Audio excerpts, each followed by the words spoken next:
Bien-aimés de Jésus-Christ, frères et sœurs dans les Seigneurs, nous vous saluons chaleureusement au nom du Père, du Fils et du Saint-Esprit.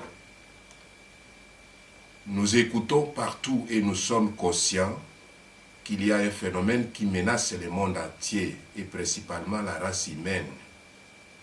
La maladie communément appelée coronavirus est une maladie que nous considérons comme un phénomène qui nous pousse davantage à nous approcher de Dieu.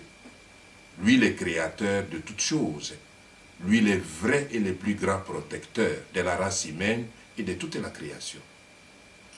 Il est pour nous un grand temps de rassurer le peuple de Dieu en général qu'il n'y a rien qui peut être possible aux enfants de Dieu, à ceux qui croient en Jésus-Christ, par exemple. Les mesures d'encadrement données par le gouvernement de notre pays nous incitent davantage, nous, en tant que bergers, dans l'Église, d'assurer un accompagnement de la population en général, un accompagnement aussi par rapport à ces mesures d'encadrement pour éviter la propagation de la maladie coronavirus. Nous ne pouvons pas nous empêcher de prier le Seigneur, les garants, les sauveurs, qui par Jésus-Christ, son Fils unique, guérissait par la parole seulement. Il est jusqu'aujourd'hui guérisseur. Il a la solution à notre problème. Certains des bergers, pasteurs de nos églises se lamentent lorsqu'on avait dit qu'il faut fermer les églises, qu'il ne fallait pas des attroupements de plus de 20 personnes. Vous savez qu'il y a eu des époques où les temples étaient fermés dans l'histoire de l'Église.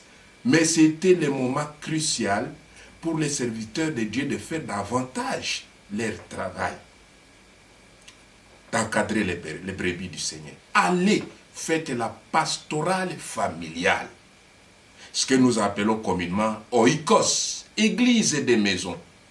Il y a dans nos statistiques même ce qu'on appelle foyer chrétien, culte familial, où papa, maman et les enfants se réunissent pour prier ensemble.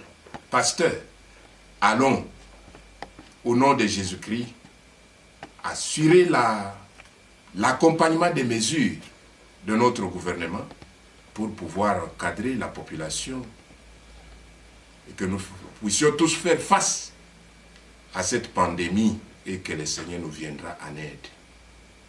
Frères et sœurs, dans le Seigneur, ne cédez pas à la panique, le Seigneur est avec nous. Je vous remercie.